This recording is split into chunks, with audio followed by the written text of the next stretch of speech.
Hi, my name is Stephanie Hand. I'm one of the educational representatives for Mississippi Music in Biloxi, Mississippi.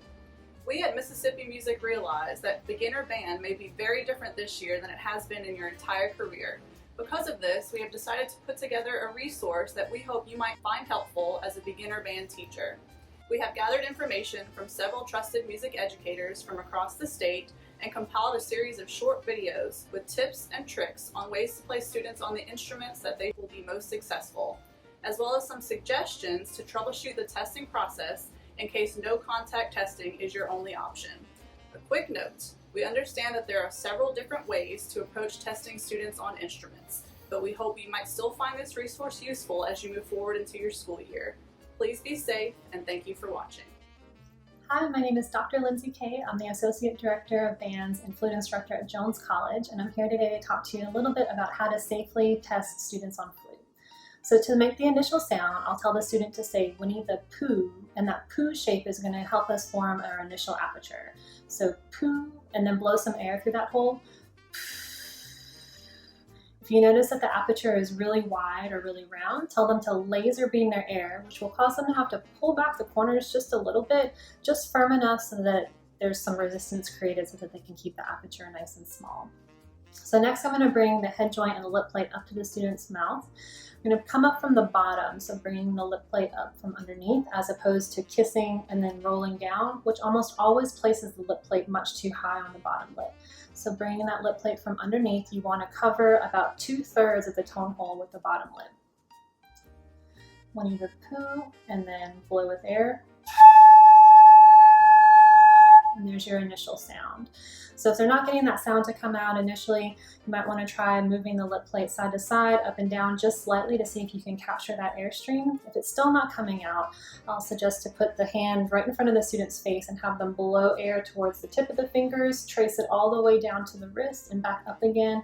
And that'll just help to show them how to redirect the airstream so that when you place the lip plate back on the face, they're able to practice that and see if you can kind of find the right spot for that tone to resonate. So hopefully that helps you get started in some flute testing.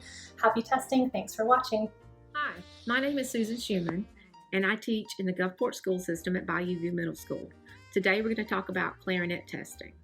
I always tell my students that I hope they're able to play the instrument that they really want to play and the one that they love the tone quality of. But first of all, we have to make sure that that instrument fits them. So let's take a look at some physical characteristics. We're looking for teeth that are straight across and even, top and bottom, not jagged or broken or chipped. We're also looking for teeth that have an even bite or a slight overbite, but not an underbite. The next thing we're looking for is hand size. Make sure that the fingers can cover the tone holes completely and also depress the pinky keys without these fingers sliding off the tone holes. So I always check in person to make sure that my students' hand size is the same as my hand or slightly smaller. If that's the case, then I know students would be able to reach the buttons and the keys. Also, students' hands do not need to be double jointed because that would impair their ability to move quickly and smoothly and evenly. The next thing we're going to talk about is actually producing a tone on the instrument. We first test with just this much of the clarinet, the barrel, the mouthpiece, and of course the reed. The reed has to vibrate super fast in order to produce a tone. So let's talk about the 3 F's. Number 1 is fast, cold air. Number 2 is firm face. And number 3 is F sharp. We have to match the pitch F sharp when we play on this much of the clarinet. So number 1, blow hot air into your hand. Hot air is slow air, and that's not what we want to play clarinet. Now let's blow fast, cold, Arctic air into your hand. That's what we want for all of the notes on clarinet, the low notes, the middle notes, and the high notes. So fast, cold, Arctic air. Number 2, we want a firm face. So we do this by saying the letter V as in victory. V. And what this does, it allows your bottom lip to slightly curve over your bottom teeth and your chin to be flat and pointed. So you're going to form V as in victory and stay frozen in that position. Then you're going to add to that ew. If you said ew as in something's unpleasant. So V, ew. What this does, it allows your corners to push inward. You'll actually feel some firmness here in your corners, and your top lip is pushing downward. So V, U. Now, when you test and when you play on the clarinet, you're going to form your mouth like that, V. Open wide enough to place the mouthpiece inside the mouth. Your bottom lip is covering your bottom teeth. However, your top teeth are going to touch the mouthpiece. Like that. And then close your corners like saying U, and use fast, cold air.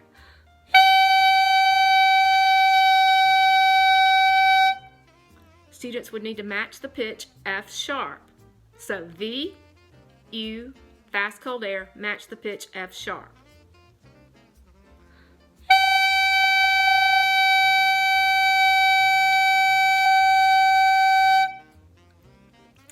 If students are able to do that, then I would try students on the entire instrument. I would actually turn the barrel and mouthpiece around where they can play on the mouthpiece and I can move my fingers to give them a good idea of what it sounds like and what it feels like to play with the correct embouchure and fast, cold air. So I might play notes like this down low and then up high.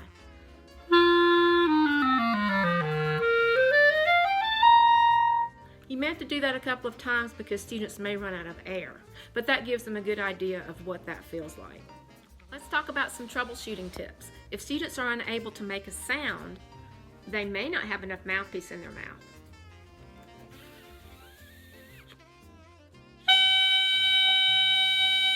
It really is almost halfway.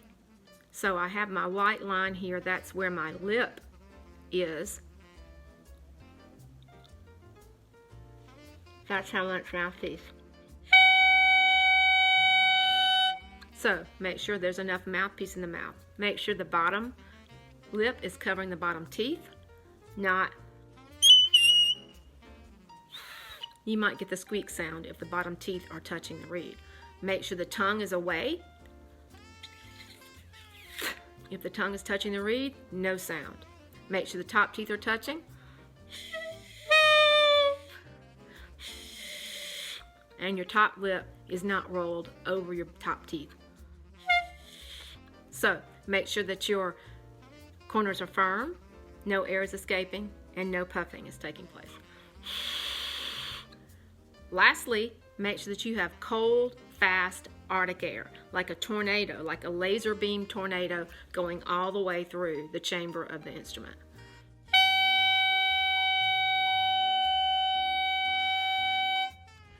Hello, my name is Kenny Myrick and I teach woodwinds and I'm a music professor at Mississippi Gulf Coast Community College, and I'm here to talk to you today about testing your beginners on saxophone. The first thing you need to do is to check their teeth, their top teeth, and make sure that they're even. There's nothing that's missing here.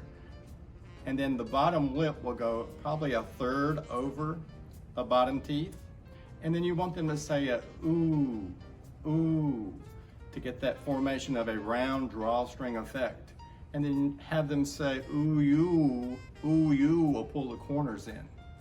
Now I'd like to tell you about testing the actual mouthpiece and neck piece. Place your mouthpiece on the neck piece, probably almost less than an inch on the neck piece. And then the reed slightly down from the top of the tip of the mouthpiece. Have them form the ooh, you, and blow air, ooh, you, with the corners in. Then a third of the bottom lip, curl in, top teeth on the mouthpiece, blow fast air.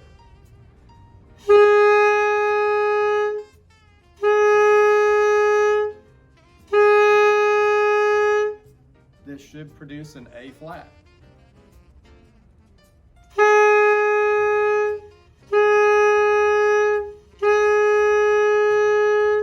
If they're having any problems with the embouchure, tell them to pull the corners in a little more and maybe drop the jaw a little bit. Too much biting will cause the reed not to vibrate.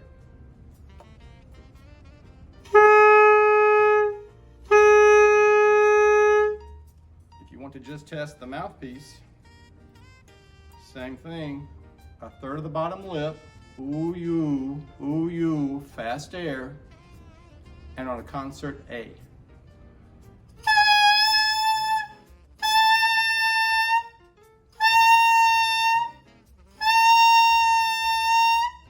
If there are problems with the air and they're not quite getting the sound to come out, tip the mouthpiece up and down a little bit to see if the dental structure is getting in the way of their tone.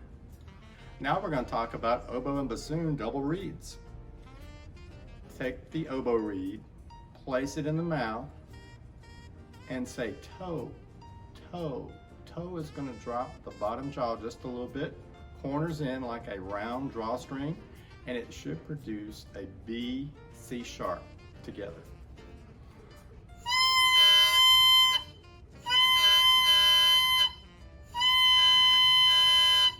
If there's a problem with the pitch, drop the jaw just a little bit saying toe.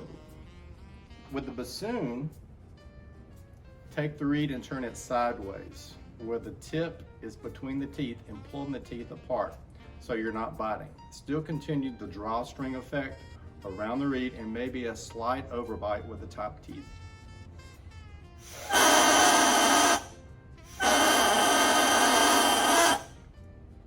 Now turn the reed back into the mouth with almost up to the wires. You should produce a FF sharp.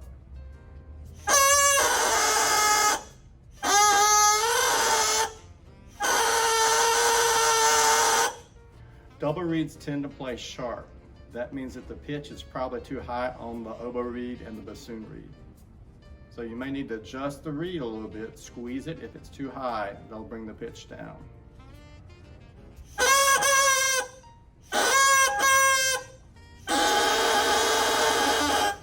So for both of these, the same drawstring effect with the embouchure. Teeth are not actually on the reed, but around the reed secured it. The corners are still in.